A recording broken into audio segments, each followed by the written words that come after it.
मेरी सभी माताएं बहनें एवं देवतुल्य बुजुर्गों, मैं आप सभी को शीश झुकाकर प्रणाम करती हूँ। और सबसे पहले मैं आप सभी को नववर्ष की बहुत बहुत हार्दिक शुभकामनाएं देती हूँ कि ये नया साल आप लोगों के जीवन में नई खुशहाली लेकर आए और जो भी संकट है वो आप सभी के जीवन से दूर हो। मैं पिछले वर्ष भी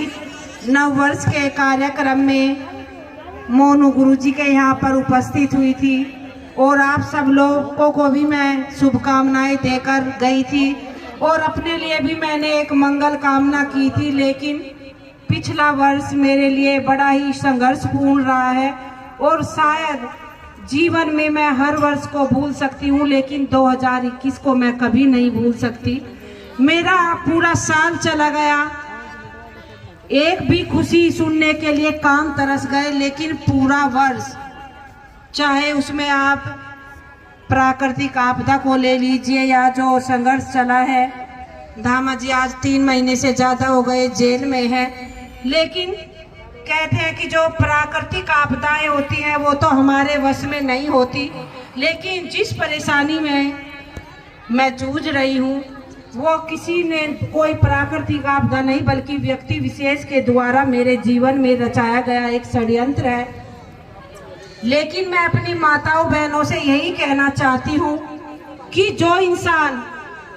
दूसरों के लिए गड्ढा खोदता है एक न एक दिन अवश्य ही वो उस गड्ढे में गिरकर खुद खत्म हो जाता है। आज यहाँ पर मेरी बहुत सी माताएं बहनें उपस्थित हैं। मैं आप सबसे यही कहना चाहती हूँ कि मेरी माताएं बहनें कमजोर नहीं हैं और भले ही मेरा पति जेल गया है, हम माताएं तो वो ताकत रखती हैं कि अगर हमें अपने पति के प्राणों को यमराज से छुड़ाना पड़े तो वो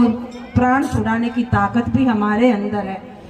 कुछ लोग सोचते हैं कि दामा जी को हमने जेल भिजवा दिया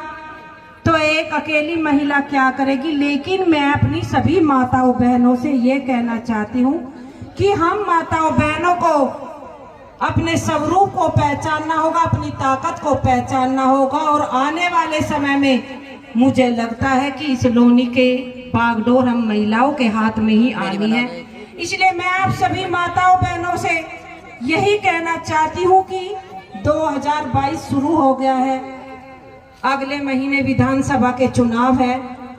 और शायद मुझे लगता है कि अगर आप लोगों का आशीर्वाद रहा तो आपके बीच की ही एक महिला आपके बीच में विधायक बनकर आएगी और हम मेरी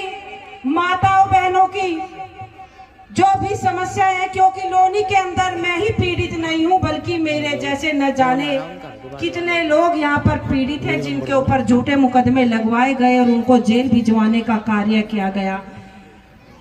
आपको यकीन नहीं होगा कि कोई तो एक एक लड़ाई लड़ता है, लेकिन मैं 2-2 लड़ाइयों को इस समय लड़ रही हूँ और एक तो लड़ाई अपने परिवार के, अपने समाज के सम्मान की लड़ाई को मैं लड़ रही हूँ। जो लोनी में मेरे जैसे और भी पीड़ित हैं उनकी लड़ाई को भी हम लड़ रहे हैं, दूसरे लोनी के विकास की लड़ाई को मैं लड़ रही हूँ। लेकिन एक लड़ाई तो मेरे हाथ में नहीं है, क्योंकि एक लड़ाई का निर्णय कानून के द्वारा होगा, वो कानून के दायरे में आता है। वो लड़ाई तो मेरे हाथ में नहीं है, जो भी कानून फैसला करेगा, जो तय करेगा वो हमें मंजूर है, क्योंकि हम कानून में आस्था रखने वाले व्यक्ति हैं। लेकिन जो दूसरी लड़ाई जिसके लिए तमाम षड्यंत्र रचे गए और उनको जेल भिजवाने का कार्य किया गया, वो लड़ाई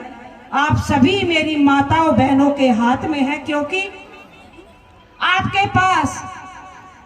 वोट का एक अधिकार ऐसा, हमारी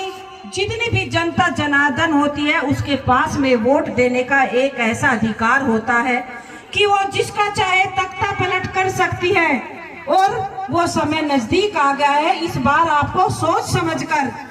लोनी का विधायक चुनना पड़ेगा, नहीं तो अगर जैसा हमने 5 वर्ष पहले जिसे चुना था, अगर दोबारा से ऐसे ही लोगों को हमने चुन दिया तो न जाने कितनी विपत्तियां हमने पिछले 5 वर्षों में देखी है। आप आकलन नहीं कर पाएंगे कि आने वाला समय हम सब लोगों के लिए कैसा आने वाला है। इसलिए मैं आप सभी से यही कहना चाहती हूँ कि आज नए साल का प्रथम दिन है। आप आज से ही अपनी मेरी माताएं बहनें आप कमर कस लीजिए, क्योंकि अगर आधी आबादी पुरुषों की है तो आधी आबादी हम माताओं बहनों की